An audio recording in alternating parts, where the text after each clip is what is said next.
Welcome to all. I am Satheesh Kumar. അപ്പോൾ നമ്മളിന്ന് വയർമാന്റെ പെർമിറ്റിനും പിന്നെ സ്ഥിരമായിട്ട് നമ്മളെ junior instructor, lineman, overseer, meter reader അങ്ങനെയുള്ളതൊക്കെ ചോദിക്കുന്ന സ്ഥിരമായിട്ട് ഇങ്ങനെ PSC മറ്റു കാര്യങ്ങളും ടെക്നിക്കൽ ടെസ്റ്റുകൾക്കും ഒക്കെ ചോദിച്ചു വരുന്ന കുറേ ക്വസ്റ്റ്യൻസ് ആണ് നമ്മളിന്നിപ്പോൾ ചെയ്യുന്നത്. അപ്പോൾ അതിനകത്ത് വയർമാൻ പെർമിറ്റിൻ്റെ ഉണ്ട്, ഈ ബാക്കിയുള്ള ക്വസ്റ്റ്യനുകളും ഉണ്ട്. ഓക്കെ, നമുക്ക് അതിൻ്റെ പാർട്ട് 8ലേക്കാണ് പോകുന്നത്. നമുക്ക് അതിലേക്ക് നേരെ വീഡിയോയിലേക്ക് പോയാലോ. അപ്പോൾ നമുക്കിന്ന് 76ാമത്തെ ക്വസ്റ്റ്യനിലേക്ക് പോകാം. ട്രാൻസ്ഫോമറിൽ ഹമ്മിങ് ശബ്ദം ഉണ്ടാകുന്നത് എന്തുകൊണ്ട്? നമുക്ക് അറിയാവുന്നതാണ്, ട്രാൻസ്ഫോമറിനൊക്കെ ചെറിയ സൗണ്ട് ഉണ്ടാകാറുണ്ട്. അതെന്ന് പറയാൻ എൻ്റെ അകത്ത് കോർ ലൂസായിരിക്കുന്നതുകൊണ്ടാണ്. അതായത് എൻ്റെ ആൻസർ എന്ന് പറയുന്നത് കോറിൽ സ്റ്റാമ്പിങ്ങുകളുടെ ചലനം മൂലം സ്റ്റാമ്പിങ്ങൾക്ക് ചലനം ഉണ്ടാകാനുള്ള സ്പേസ് ഉണ്ടാകുന്നതുകൊണ്ടാണ് ഉണ്ടാകുന്നത്. ഓക്കെ, നമുക്ക് 77ാമത്തെ ക്വസ്റ്റ്യനിലേക്ക് പോകാം. പൈപ്പ് എർത്തിങ്ങിൽ 2 എർത്ത് ഇലക്ട്രോഡുകൾ തമ്മിലുള്ള ഏറ്റവും കുറഞ്ഞ അകലം എത്രയാണ്?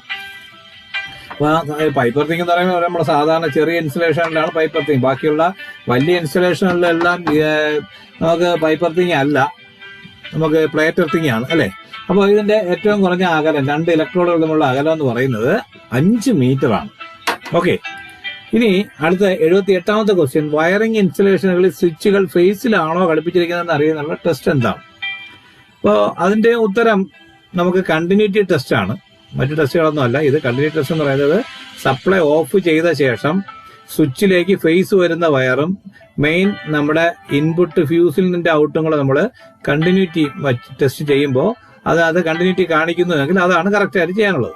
ഓക്കെ, ഇനി അടുത്ത 79ാമത്തെന്ന് പറയുന്നത് ഒരു ഫ്യൂസ് വയറ് പ്രധാനമായി ഉണ്ടായിരിക്കേണ്ട ഘടകങ്ങൾ എന്തൊക്കെ? ഫ്യൂസ് വയറിന് എന്തൊക്കെ ഘടകങ്ങളാണ് ഉണ്ടായിരിക്കേണ്ടതെന്നാണ് ചോദിച്ചിരിക്കുന്നത്. അതിനെന്തായിരിക്കണം? ഹൈ റെസിസ്റ്റൻസ് ആയിരിക്കണം, അതുപോലെ തന്നെ ലോ മെൽറ്റിംഗ് പവറും ആയിരിക്കണം. നല്ല റെസിസ്റ്റൻസ് കൂടുമ്പോൾ മാത്രമേ ചെറിയ കറണ്ടിൽ കൂടെ ഫ്ലോ ചെയ്യുള്ളൂ. അതുപോലെ തന്നെ മെൽറ്റിംഗ് പോയിന്റ് വളരെ ചെറുതായിരിക്കണം, ലോ മെൽറ്റിംഗ് ആയിരിക്കണം. അടുത്തത് 80ാമത്തെ ക്വസ്റ്റ്യൻ എന്ന് പറയുന്നത് മെയിൻ സ്വിച്ച് ബോർഡിന്റെ മുൻപിൽ ആവശ്യമായ ഏറ്റവും കുറഞ്ഞ സുരക്ഷിതമായ അകലം എത്രയാണ്? മെയിൻ സ്വിച്ച് ബോർഡും മറ്റു ആയിട്ടുള്ള അകലം എങ്ങനെയാണെന്നാണ് ചോദിച്ചിരിക്കുന്നത്. അത് എപ്പോഴും എന്തായിരിക്കണം?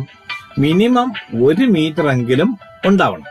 ഓക്കെ, അടുത്ത ക്വസ്റ്റ്യൻ എന്ന് പറയുന്നത് ഒരു വൈദ്യുത അപകടം ഉണ്ടാകുന്നതിന്റെ പ്രധാനമായ കാരണങ്ങൾ എന്തൊക്കെ? ഈ ഓപ്ഷണലായിട്ട് ചോദിക്കുമ്പോൾ കുറേയേറെ കാരണങ്ങൾ പറയും. അപ്പൊ അതിൽ ഞാൻ ഈ താഴെ പറയുന്ന 4-5 കാരണങ്ങളിൽ ഏതെങ്കിലും ഒന്നുണ്ടെങ്കിൽ അത് മാർക്ക് ചെയ്തോളണം.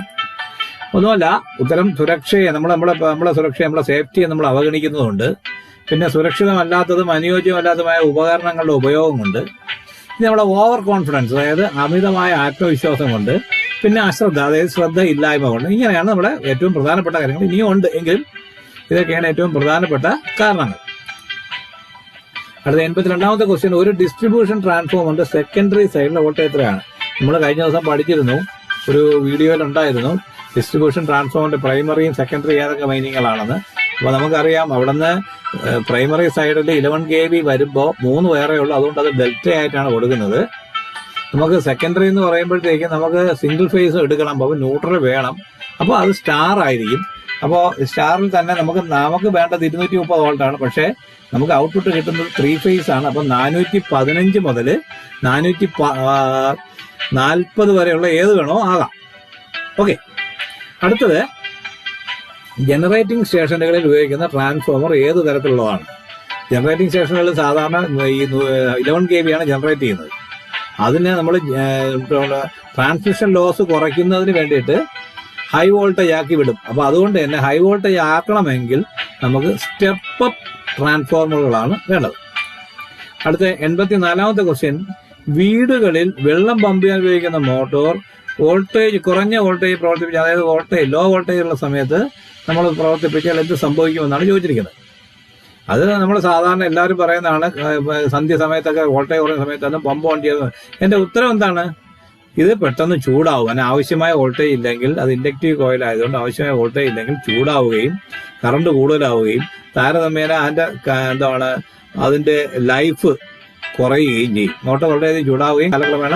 ഓക്കെ, അടുത്ത 85ാമത്തെ ക്വസ്റ്റ്യൻ എന്ന് പറയുന്നത് 2 റെസിസ്റ്ററുകൾ പാരലായി ഘടിപ്പിച്ചാൽ അതിന്റെ എഫക്റ്റീവ് റെസിസ്റ്റൻസ് എത്രയായിരിക്കും? നമ്മൾ പഠിച്ചിട്ടുണ്ട്, 2 റെസിസ്റ്റൻസ് പാരൽ ആകുമ്പോൾ അത് നേരെ കുറയുകയും സീരീസ് ആകുമ്പോൾ കൂടുതലാവുകയും ചെയ്യും. അപ്പോൾ രണ്ട് റെസിസ്റ്ററുകൾ R1 R2 ആണെങ്കിൽ നമുക്ക് അതിന്റെ LCM എടുത്ത് ചെയ്യുമ്പോൾ 1/R ആണ് ചോദിച്ചിരിക്കുന്നത്. 1/R1 + 1/R2 എത്രയാണെന്നാണ് ചോദിച്ചിരിക്കുന്നത്. R1 R2 R1 + R2, അതായത് R1 × R2 divided by R1 + R2 ആയിരിക്കും ഉത്തരം. ഓക്കെ, അടുത്തത് 86ാമത്തെ ക്വസ്റ്റ്യൻ. ഒരു കണ്ടക്ടറിന്റെ പ്രതിരോധം അല്ലെങ്കിൽ അതിന്റെ റെസിസ്റ്റൻസ്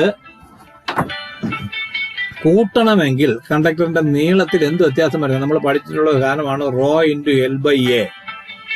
R = ρ × L/A. അപ്പൊ അങ്ങനെയാണെങ്കിൽ L കൂടിയാൽ മാത്രമേ എന്ത് സംഭവിക്കുള്ളൂ? അപ്പൊ ലെങ്ത് കൂടണം.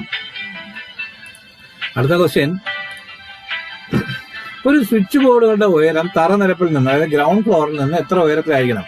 അത് വളരെ സിമ്പിളായി നമ്മൾ എല്ലാവർക്കും അറിയാവുന്ന സാധനമാണ്. 1.25, 1.25 മീറ്റർ മുതൽ 1.5 മീറ്റർ വരെ അകത്തായിരിക്കണം. ഓക്കെ,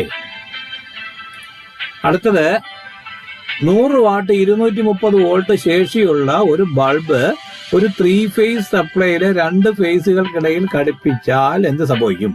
അതായത് 100 വാട്ട് 230 വോൾട്ട് എന്ന് പറയുന്ന സാധനത്തിന് 2 ഫേസുകൾക്ക് 3 ഫേസിലെ 2 ഫേസുകൾക്കിടയിൽ ആകുമ്പോൾ 415 വോൾട്ട് കൊടുത്തു കഴിഞ്ഞാൽ എന്താ സംഭവിക്കുക?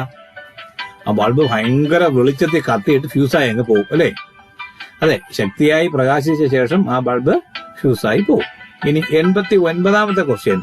ഒരു C ക്ലാസ് കോൺട്രാക്ടർക്ക് മറ്റു കോൺട്രാക്ടർമാരിൽ നിന്നും, അതായത് എയും ബിയും ക്ലാസ്സിലുള്ള കോൺട്രാക്ടർമാരുടെ പ്രത്യേകത എന്താണ്? അപ്പോ ഞാനതാ പറഞ്ഞത്, ഇങ്ങനെ ചില ചോദ്യങ്ങൾ മാത്രമാണ് വയർമാൻ ടെസ്റ്റിന് വരുന്നത്, അല്ലാതെ ബാക്കിയുള്ള എല്ലാം എല്ലാവർക്കും കോമൺ ആയിട്ട് വരുന്നതാണ്. അപ്പൊ ഇവിടെ ക്വസ്റ്റ്യൻ എന്ന് പറഞ്ഞാൽ ഒരു C ക്ലാസ് കോൺട്രാക്ടർ എന്ന് പറയുമ്പോൾ അയാൾക്ക് അയാളുടെ വയർമാനും കോൺട്രാക്ടറും സൂപ്പർവൈസറും എല്ലാം ആ ഒറ്റ ആള് തന്നെ ആയിരിക്കും അല്ലെ? വയർമാനും സൂപ്പർവൈസറും കോൺട്രാക്ടറും ഒരാൾ തന്നെ ആയിരിക്കും. 6ാമത്തെ ക്വസ്റ്റ്യനിലേക്ക് പോവാം. ഒരു 3 ഫേസ് 4 വയർ ബാലൻസ്ഡ് സിസ്റ്റത്തിലെ ന്യൂട്രൽ കറണ്ട് എത്ര ആയിരിക്കും? ഇപ്പം ബാലൻസ്ഡ് സിസ്റ്റമാണ്, അപ്പൊ അതുകൊണ്ട് തന്നെ ന്യൂട്രൽ എന്തായിരിക്കും? 0 ആയിരിക്കും.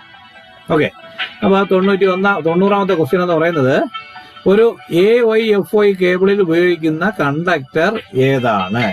ആദ്യത്തെ AY കാണുമ്പോൾ തന്നെ നമുക്കറിയാം അലുമിനിയം, അതുകൊണ്ട് അതിന്റെ കണ്ടക്ടർ അലുമിനിയമാണ്.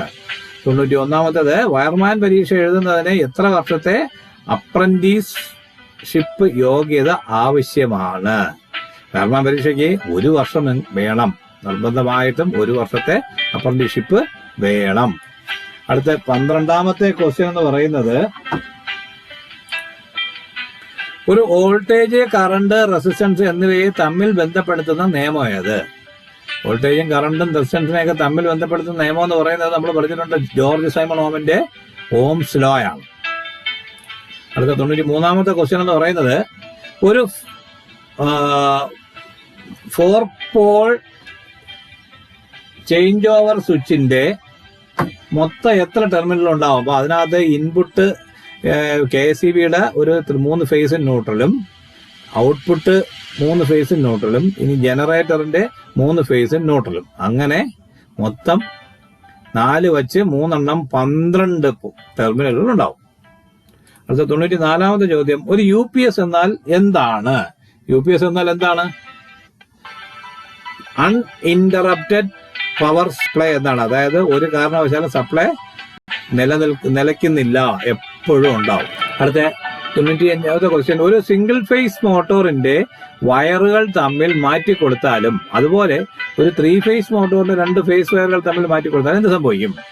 സിംഗിൾ ഫേസിലാണെങ്കിൽ ഫേസ് ന്യൂട്രൽ മാത്രമേ ഉള്ളൂ, അതിന് പൊളാരിറ്റി ഇല്ല. AC-ക്ക് പൊളാരിറ്റി ഇല്ലാത്തത് കൊണ്ട് നമ്മൾ മാറ്റിക്കൊടുത്താലും അത് വർക്ക് ചെയ്യും. പക്ഷേ 3 ഫേസിന് അങ്ങനെയല്ല, 2 ഫേസുകൾ തമ്മിൽ അങ്ങോട്ടും ഇങ്ങോട്ടും മാറിപ്പോയാൽ എന്ത് സംഭവിക്കും? ആ മോട്ടർ ഇപ്പൊ കറങ്ങുന്ന ഡയറക്ഷനിൽ നിന്നും തിരിച്ച് കറങ്ങും. ഓക്കെ, അടുത്ത 96ാമത്തെ ക്വസ്റ്റ്യൻ. ഒരു പവർ സർക്യൂട്ടിൽ കൊടുക്കാവുന്ന പവർ സോക്കറ്റുകളുടെ എണ്ണം എത്രയാണ്?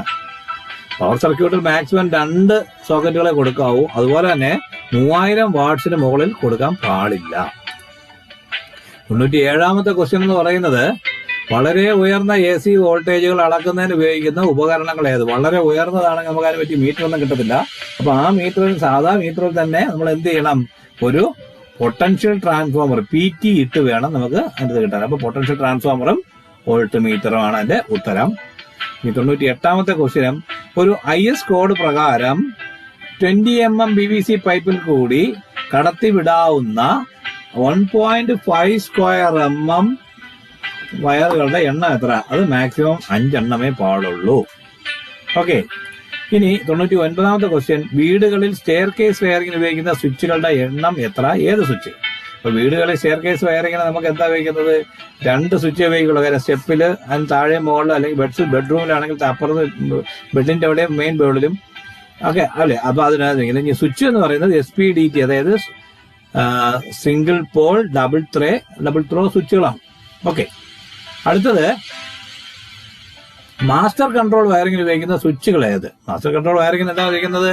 മാസ്റ്റർ കൺട്രോളായിട്ട് ഉപയോഗിക്കുന്നത് 1 വേ സ്വിച്ചും ബാക്കിയുള്ളതെല്ലാം 2 വേ സ്വിച്ചും ആയിരിക്കും. അപ്പൊ ഏകദേശം നിങ്ങൾക്ക് ഇതിന്റെ ഐഡിയ കിട്ടിയെന്ന് ഞാൻ വിചാരിക്കുന്നു. അപ്പൊ നമുക്ക് ബാക്കി ക്വസ്റ്റ്യനുകളുമായിട്ട്, ഇന്നിപ്പോ 100 ക്വസ്റ്റ്യൻ നമ്മൾ കംപ്ലീറ്റ് ചെയ്തിട്ടുണ്ട്. ബാക്കി ക്വസ്റ്റ്യനുകളുമായിട്ട് അടുത്ത വീഡിയോയിൽ കാണും വരെ താങ്ക് യു.